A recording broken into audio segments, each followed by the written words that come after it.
তাহলে কি প্রথম 4 দিনেই 5 কোটির ক্লাবে এন্ট্রি নিতে পারল রকস্টার?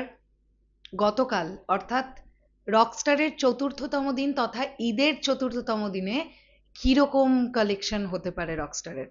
আমার prediction, day 4 box office collection prediction, Rockstar. Hello আমার সাকিবিয়ান ভাইরা বোনেরা, চলে এলাম আজকের প্রথম ভিডিও নিয়ে। প্রথমেই বলি সকলকে ভেরি গুড মর্নিং। আশা করছি তোমরা প্রত্যেকে খুব ভালো আছো। চলো একদম দেরি না করে শুরু করি। গতকাল চারিদিকে যা বুঝলাম, মাল্টিপ্লেক্স চেন, সিঙ্গেল স্ক্রিন যা আইডিয়া করতে পারছি, বক্স অফিস কালেকশন কিরকম কি হতে পারে, আমার ধারণাটা তোমাদের সঙ্গে শেয়ার করি। So let's start the video. গতকাল ছিল ঈদের চতুর্থ দিন এবং ঈদের তৃতীয় দিন যেরকম পারফরমেন্স ছিল, চতুর্থ দিনে এসে আমরা দেখতে পেয়েছি কিছুটা ড্রপ করেছে, এটা মিথ্যে কথা নয়। তবে সেই ড্রপটা একেবারে ভেঙে পড়ার মতন ড্রপ কিন্তু নয়। আমার এটা ধারণা, গতকালের ডেটে পুরো মাল্টিপ্লেক্স চেন থেকে রকস্টারের কালেকশন ওই 30 লাখ থেকে 32 লাখ টাকার ভেতরে হয়েছে। এটা আমার ধারণা, 30 থেকে 32 লাখ। এবার আমি এটা কেন বা কিভাবে প্রেডিক্ট করছি, যদি আমরা 30 তারিখ মানে ঈদের তৃতীয় দিনে স্টার সিনেপ্লেক্সের অ্যাডভান্স বুকিং এর হারটা দেখতাম, সেখানে দেখতে পেয়েছিলাম আমরা 5,500-এর ওপর সিট কিন্তু বুকিং হয়েছিল অ্যাডভান্স সেলে। সেখানে গতকাল অর্থাৎ ঈদের চতুর্থ দিনে কিন্তু আমরা দেখেছি 3,000 সামথিং মতন সিট কিন্তু অ্যাডভান্স বুকিং হয়েছিল। তো সেখান থেকে দাঁড়িয়ে স্টার সিনেপ্লেক্সের একটা ধারণা করা যেতে পারে এবং তার সঙ্গে সঙ্গে বাকি মাল্টিপ্লেক্স চেনগুলোতে কিন্তু বেশ ভালোভাবে চলেছে রকস্টার। স্পেশালি আমি একটা সিনেমা হলের নাম প্রচণ্ডভাবে জানতে পারছি, বগুড়া মধুবন সিনেপ্লেক্স।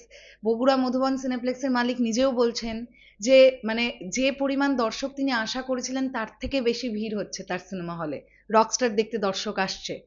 তো বাকি সিনেপ্লেক্সগুলো বা মাল্টিপ্লেক্সেও কিন্তু সুন্দরভাবে রকস্টারের টিকিট গতকালেও বিক্রি হয়েছে, যদিও সেটা পরশু দিনের তুলনায় যদি আমরা পার্সেন্টেজে দেখি কিছুটা কম। তো আমার সেখান থেকে ধারণা, ঈদের চতুর্থতম দিনে মোটামুটি 30 থেকে 32 লাখ টাকার একটা মাল্টিপ্লেক্স চেনের কালেকশন রকস্টার করতে পেরেছে।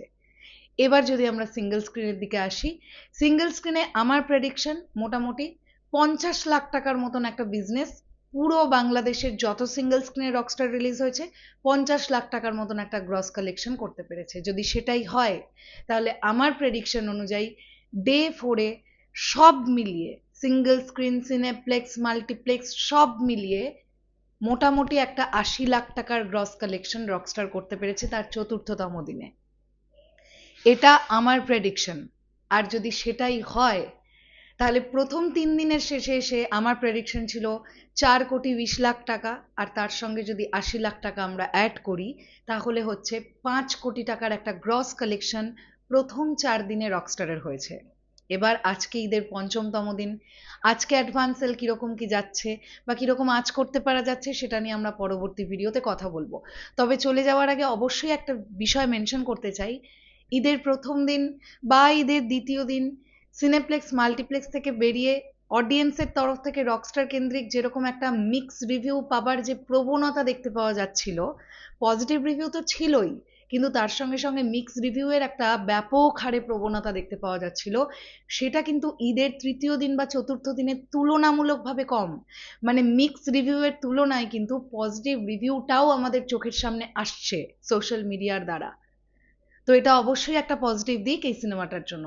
আলটিমেটলি বুঝতে হবে এবার ধীরে ধীরে ছুটির দিন শেষ হচ্ছে, লোকজন কাজে কর্মে ফিরবে।